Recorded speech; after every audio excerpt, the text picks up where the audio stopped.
રાજકોટ નાગરિક બેંક ચૂંટણીને લઈને મોટા સમાચાર છે। નાગરિક સહકારી બેંકના ડિરેક્ટરની બંધ બારણે બેઠક યોજાઈ। પ્રમુખ અને ઉપપ્રમુખના ફોર્મ ભરાય તે પહેલા મહત્વની બેઠકનું આયોજન કરવામાં આવ્યું।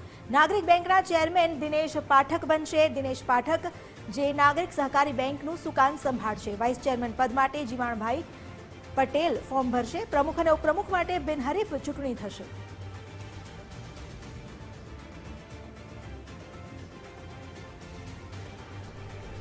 રાજકોટ નાગરિક સહકારી બેંકની જે રીતના 21 ડિરેક્ટરોની સહકાર પેનલની વિજય થયા બાદ આજે ચેરમેન અને વાઇસ ચેરમેનના જે ફોર્મ ભરવાના હતા તેમાં દિનેશ પાઠક છે તે ચેરમેન તરીકે અને જીવણભાઈ પટેલ છે તેમણે વાઇસ ચેરમેન તરીકે પોતાની દાવેદારી છે તે નોંધાવી છે।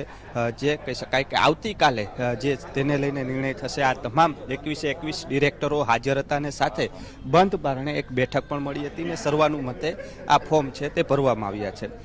માધવભાઈ, શું કહેશો? ચેરમેન અને વાઇસ ચેરમેનના ફોર્મ ભરવામાં આવ્યા છે। ચેરમેન તરીકે કોણ અને વાઇસ ચેરમેન તરીકે કોણ, અને સાથે આવતીકાલે આ બેઠક છે તેમાં શું નિર્ણય લેવાનો છે? ખાસ રાજકોટ નાગરિક સહકારી બેંકની પૂર્ણ થયેલી ચૂંટણી બાદ અમે સર્વે બોર્ડ ઓફ ડિરેક્ટર્સ સર્વાનુમતે વડીલોના માર્ગદર્શન હેઠળ ખૂબ જ અનુભવી અને ખૂબ પીઢ કહી શકાય એવા બંને લોકો એટલે કે ચેરમેન તરીકે દિનેશભાઈ પાઠકને અમે સર્વાનુમતે પસંદગી કરી છે અને વાઇસ ચેરમેન તરીકે જીવણભાઈ પટેલ કે જેને અમે જીવણ કાકા તરીકે ઓળખીએ છીએ એમની પસંદગી કરી છે। બંને ખૂબ અનુભવી છે અને સર્વાનુમતે આ પસંદગી થઈ છે, કોઈ પણ વિવાદ વગર। જે રીતના વાત કરીએ કોઈ પણ વિવાદો વગર આ જે સર્વાનુમતે નક્કી થયું છે। માધવભાઈ, ખાસ કરીને આવતીકાલનો જે પ્રોગ્રામ છે તેમાં ક્યારે બેઠક મળશે ને શું નિર્ણય લેવો? આવતીકાલે સવારે 11 વાગે બોર્ડ મળશે અને એ બોર્ડમાં આ ચૂંટણીની જે પ્રક્રિયા પૂર્ણ કરવાની હોય એ રીતે અધિકારીઓ ત્યાં હાજર રહેશે। આજે જે ફોર્મ ભરાણા છે એને ફોર્મને કાલે બહાલી મળશે અને ચેરમેન અને વાઇસ ચેરમેનની ત્યાંથી જાહેરાત થશે અને ત્યારબાદ આ આખી ચૂંટણી પ્રક્રિયા પૂર્ણ થશે। ચૂંટણી પ્રક્રિયાની જે પ્રણાલિકા હોય છે કે આજે જે ચેરમેન અને વાઇસ ચેરમેનના ફોર્મ જે ભરવાના હતા તે ભરવામાં આવ્યા છે। દિનેશભાઈ અને જીવણ કાકા બંનેએ પોતાની દાવેદારી છે તે નોંધાવી છે। ખાસ આવતીકાલે જે નાગરિક બેંકનું જે પ્રથમ બોર્ડ જે છે મળવાનું છે ને તેમાં જે ચૂંટણી અધિકારી દ્વારા જાહેર કરવામાં આવશે, કારણ કે સહકાર પેનલના 21 ડિરેક્ટરો હતા તેમને સર્વાનુમતે થઈ છે, એટલે વિધિવત રીતે આવતીકાલે પ્રમુખ ચેરમેનની જાહેરાત થશે, પરંતુ સામે પક્ષે કોઈ પણ ઉમેદવાર નથી, જેના કારણે દિનેશભાઈ પાઠક છે તે રાજકોટ નાગરિક બેંકનું સુકાન સંભાળવાના છે એ નક્કી છે। એટલે આવતીકાલે જે ખાસ જે વિધિવત રીતે તેઓની ચૂંટણી અધિકારીની હાજરીમાં અને બોર્ડ બેઠકની અંદર નિર્ણય લેવાશે।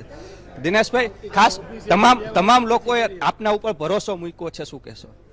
બસ બધાનો ભરોસો છે એને હું જાળવી રાખીશ, એની હું બધાને વચન આપું છું અને કયા પ્રકારે બેંકની પ્રગતિ થાય, બેંકનો વિકાસ થાય અને સમાજની સેવા થાય, આ જ અમારું લક્ષ્ય છે।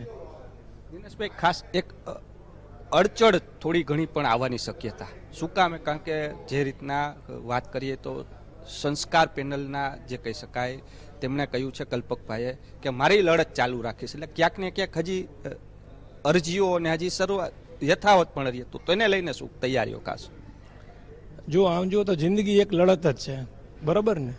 એનાથી કોઈ ક્યાંય પાછા નથી પડતા। આપણે ઘરની બહાર નીકળીએ તો એ પણ એક પ્રકારનું સાહસ જ છે, હું ઘરે પાછો જઈશ ક્યાંય ખબર નથી, બરાબર? એટલે આ તો બધું ચાલે રાખશે, બરાબર? Come what may, show must go on. બેંકને આગળ લઈ જવાનું ધ્યેય ચોક્કસ બધાનું ધ્યેય, મારા એકનું ને 21 જે મારા બોર્ડ મેમ્બર્સ છે બધાના સાથ સહકારથી બેંકને આગળ જ લઈ જશું। અમારા પુરોગામી લોકોએ પણ બેંકને આગળ વધારી છે।